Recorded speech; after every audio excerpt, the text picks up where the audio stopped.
Ayan guys, nabaliktad ko na. Ang bango guys. Ang bango niya ha, in fairness. Amoy pa lang, nakakatakam na.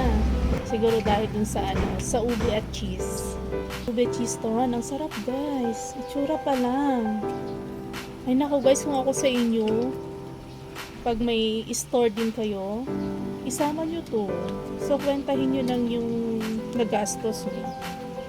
Doon na lang kayo mag-base kung magkano nyo siya ibebenta. Ganito kalaki guys, okay na to. Special na to eh. Kahit 20 pesos to or 25 pesos may bibili dito. Para mas makamura kayo guys, kahit kayo na lang yung magluto ng ube. Madali lang naman yan guys kung wala kayong makitang ube.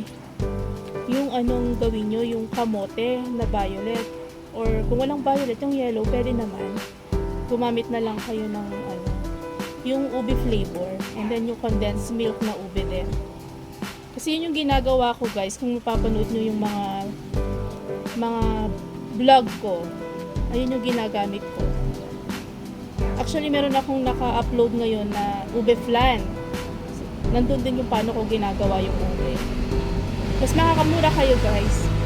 Mas marami kayong magagawang ube. Kaysa sa bibili kayo, diba? Ito na siya guys. Pwede na to. Diba? Oh. Kitang-kita na nila agad yung ube.